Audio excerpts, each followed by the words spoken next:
juin, les étudiants de la faculté d'économie devaient passer leur examen d'économétrie. C'était le plus dur de ce semestre et tout le monde était inquiet. Le jour de l'examen, les étudiants entrèrent dans la salle de classe. À chacun était attribuée une place. Le professeur était sûr que l'un des étudiants allait tricher. Il le fit donc s'asseoir juste en face de lui. De quel élève s'agissait-il et comment le professeur le savait-il ?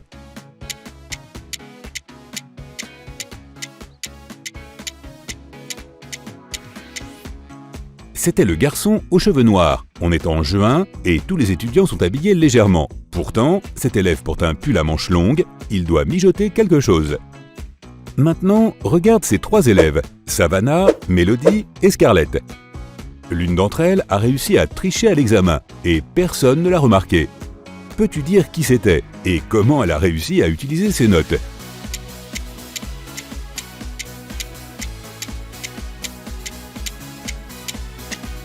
C'était Scarlett. Elle porte de grandes bottes. C'est là qu'elle a caché ses notes. Michel donnait une fête chez elle. Elle remarqua que son frère avait disparu et monta à l'étage pour le trouver. Quand elle approcha de sa chambre, elle entendit des rires.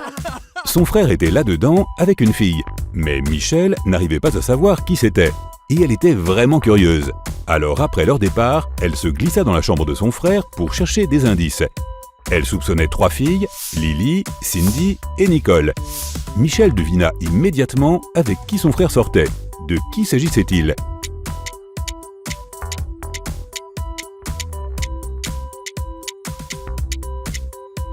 Son frère sortait avec Nicole. Il y a une boucle d'oreille sur le canapé. Et Nicole n'a qu'une seule boucle et c'est exactement la même.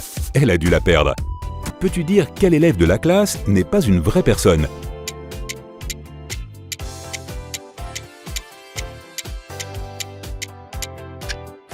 Le gars au milieu ne projette pas d'ombre. Il y a clairement quelque chose de louche chez lui. Michael avait le béguin pour Ellie, la fille avec qui il étudiait. Un jour, il décida de lui écrire un mot pour lui demander de sortir avec lui. Malheureusement, il ne se souvenait pas quel bureau était celui d'Ellie. Peux-tu aider Michael à trouver le bon bureau ?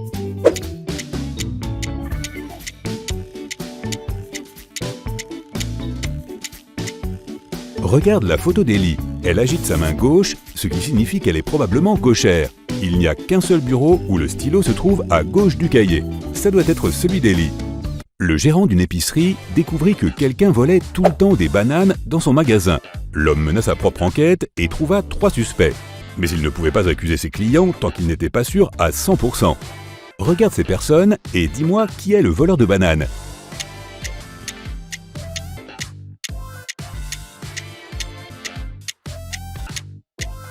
Regarde le type en haute forme. C'est un endroit parfait pour cacher des choses volées. Ça doit être lui, le voleur. Bruno et Geneviève sont en déplacement à Londres pour le travail. Ils ont décidé de se retrouver dans un café le soir. Ils s'y rendent tous les deux en voiture. Peux-tu dire lequel d'entre eux n'est pas très futé ?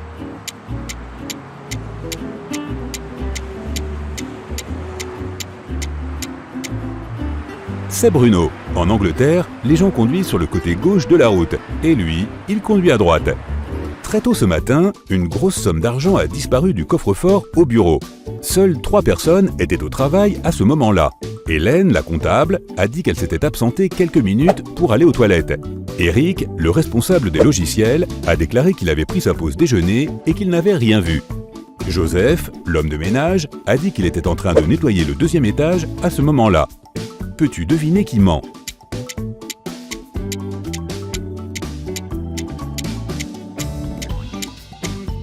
C'est Eric. Il n'a pas pu prendre sa pause déjeuner car il est encore tôt le matin. Quelqu'un a volé de la nourriture dans une épicerie. Le gérant n'a pas pu trouver qui c'était et a engagé un détective. Regarde les images des caméras de surveillance de l'année dernière et dis-moi qui est le voleur.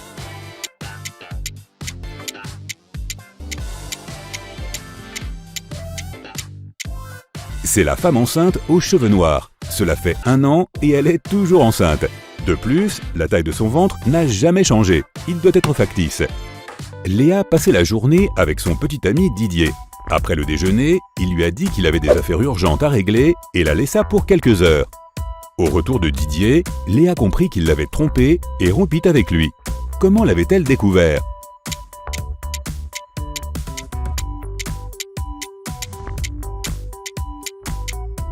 regarde de plus près le cou de Didier. Il y a une tache de rouge à lèvres dessus, et elle est rouge alors que Léa porte du rouge à lèvres rose, ce qui veut dire que c'est celui d'une autre. Monsieur Robert, l'un des meilleurs chirurgiens du pays, se rendit auprès de sa compagnie d'assurance. Il affirmait qu'on l'avait dévalisé dans la rue. L'employé demanda si Monsieur Robert se souvenait de détails précis sur le criminel. Il répondit que non, tout s'était passé très vite et sa vue était très mauvaise. L'employé refusa d'ouvrir l'enquête. Elle dit que Monsieur Robert mentait, qu'il n'avait pas vraiment été dévalisé. Pourquoi cet homme ne croyait-il pas Monsieur Robert ?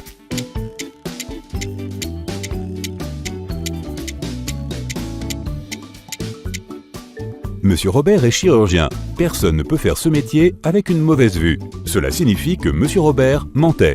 Monsieur Laurence a appelé la police. Il a déclaré que quelqu'un avait pris sa voiture pour une virée, l'avait écrasé contre un lampadaire et s'était enfui. L'homme était sûr que c'était un de ses voisins. La police a interrogé 3 d'entre eux.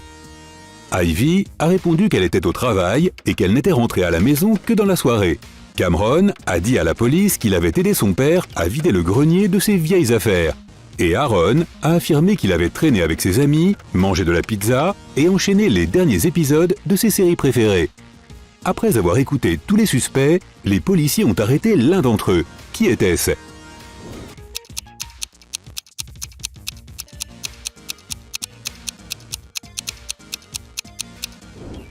C'était Cameron. Il n'y a pas de grenier dans sa maison. Il a inventé toute l'histoire.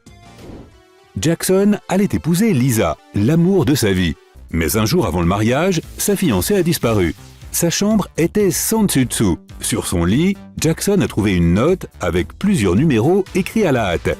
5509-710. Jackson savait que 3 autres gars étaient amoureux de sa future femme.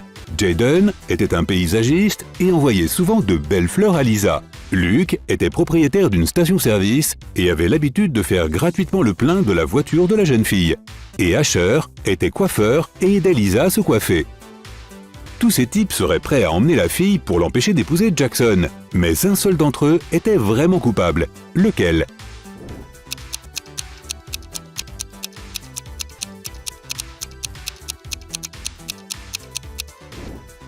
Jackson a retourné la note et a réalisé qu'elle disait « Oil Boss, patron essence » en anglais. C'était donc Luke qui avait enlevé Lisa. Kevin rêvait depuis toujours d'avoir une moto. Il avait suivi plusieurs cours de formation et lu des tonnes de littérature spécialisée. Et finalement, il a fini par économiser suffisamment pour acheter la moto de ses rêves.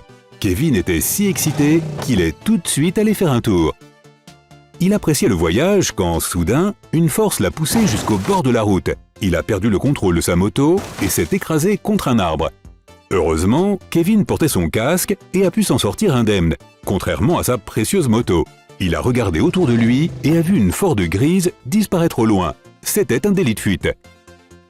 Kevin était dévasté. Il a examiné sa moto et, bien qu'elle soit endommagée, elle était en état de rouler. Il a donc continué sa route. Quelques minutes plus tard, il a vu la même Ford grise garée près d'un café. Kevin s'est précipité à l'intérieur et a vu 4 personnes. Il a vite compris qui était le conducteur qui l'avait heurté.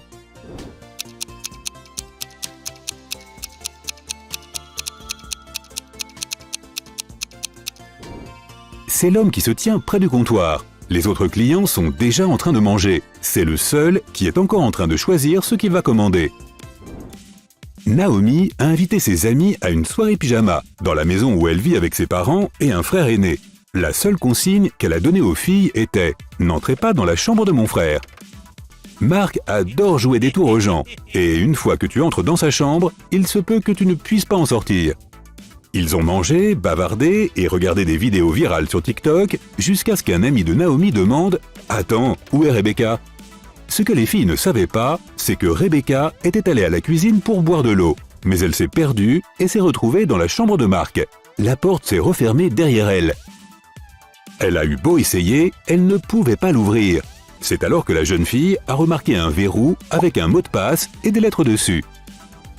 Perdue, Rebecca a regardé autour d'elle. Était-ce un morceau de papier sur la table ? Elle l'a ramassé et a vu 5 chiffres dessus. 3, 7, 6, 9, 2. Elle a réfléchi un moment, puis elle a saisi une combinaison de lettres et est sortie de la pièce.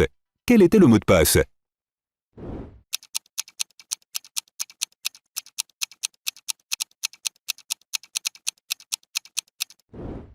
Le code était les premières lettres des 5 chiffres T, S, S, N, D. Claire est la meilleure élève de sa classe. Elle est aussi chaleureuse et amicale. Ses camarades de classe adorent sa personnalité sympathique et le fait qu'elle trouve toujours un moyen de les aider durant les tests. Mais cette fois, ce sera plus difficile. Il y aura de nouvelles règles lors de leur prochain examen de mathématiques. Il n'y a personne à l'école, à part les élèves et plusieurs professeurs. La bibliothèque, la cafétéria et le gymnase seront fermés. Les étudiants devront laisser leur téléphone dans un casier spécial. Personne ne sera autorisé à parler. Si les élèves doivent aller aux toilettes, ils devront le faire un par un. Et le professeur vérifiera les toilettes après chaque élève, même le papier toilette.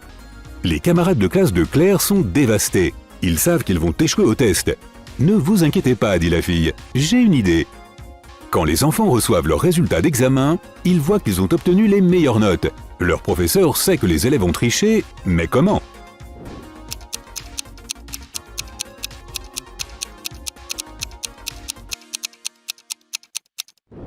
Claire a été la première à aller aux toilettes. Elle a écrit les bonnes réponses sur le miroir embué avec son doigt. Et ses camarades de classe pouvaient lire les réponses en expirant sur le miroir. Les petits tricheurs. Une bague très coûteuse a disparu d'une bijouterie, au premier étage d'un grand centre commercial. Le gérant a appelé la police. Après avoir visionné les images des caméras de surveillance, ils avaient 3 suspects. Une étudiante, une femme avec une fille de 10 ans et un homme âgé. L'étudiant a dit qu'il avait convenu de rencontrer son ami à côté de la bijouterie. Je n'ai même pas mis les pieds à l'intérieur. La femme était furieuse. J'étais au cinéma avec ma fille, ici, au centre commercial, quand tout s'est passé. Le vieil homme a dit « Oui, je suis entré dans le magasin. Je ne me sentais pas bien et j'ai demandé un verre d'eau. Mais je n'ai pas pris la bague. Qui ment ?»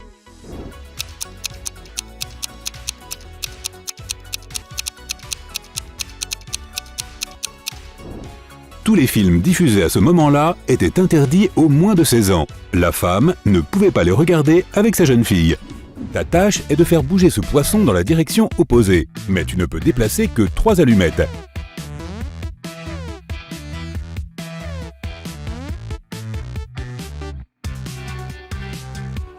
Maintenant, regardons la bonne réponse. Et voilà. Fais en sorte que cette pyramide regarde dans la direction opposée en déplaçant seulement 3 allumettes.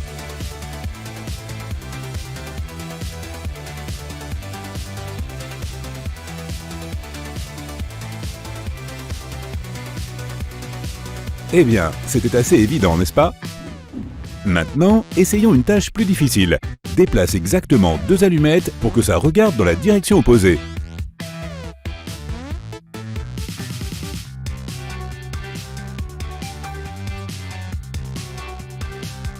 Et la réponse est...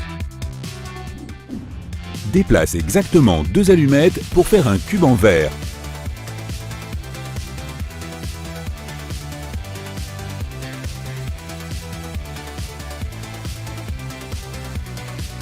Tu vois, c'est plus facile qu'il n'y paraît.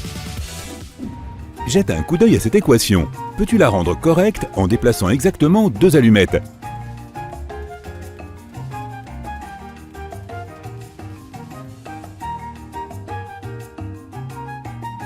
Regarde les mouvements corrects. 6 moins 3 égale 3.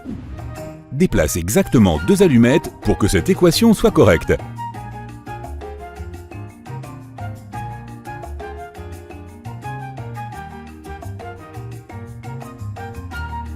Et la réponse correcte est... Très bien, encore une équation. Il faut déplacer exactement 2 allumettes pour que cette équation soit correcte.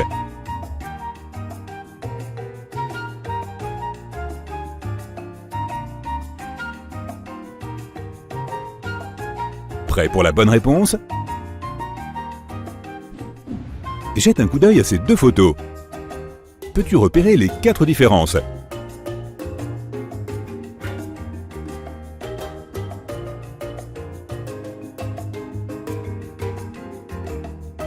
Il y a une fleur supplémentaire sur la première photo. La couleur de la balançoire est différente. Les échelles ont un aspect différent. Et le ciel a une couleur légèrement différente sur cette photo. Déplace exactement une allumette pour faire tourner l'objet entier dans la direction opposée.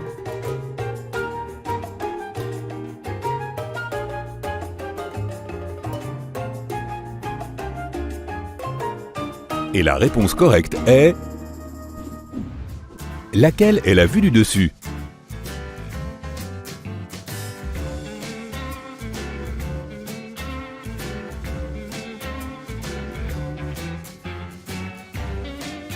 Exact, c'est la première photo.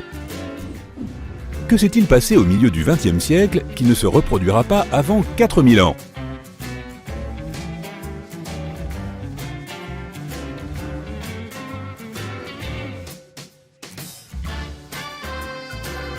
L'année 1961. On lit la même chose à l'envers. Cela ne se reproduira pas avant l'an 6009. Déplace seulement une allumette et rend cette équation correcte.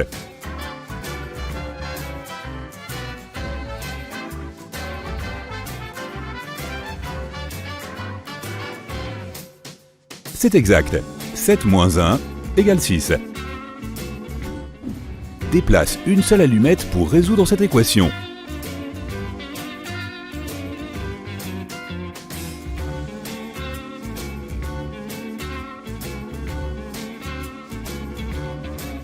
Exact. 9 moins 7 égale 2. Bien joué. Regarde bien cette photo. Peux-tu trouver l'erreur?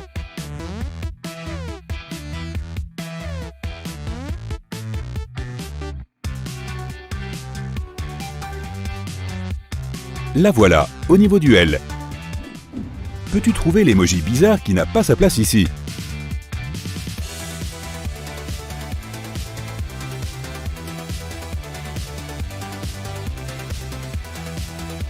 C'est ce petit pote dans la rangée du bas.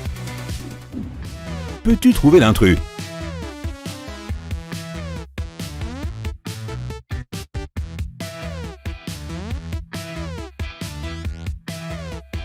Il se planque ici.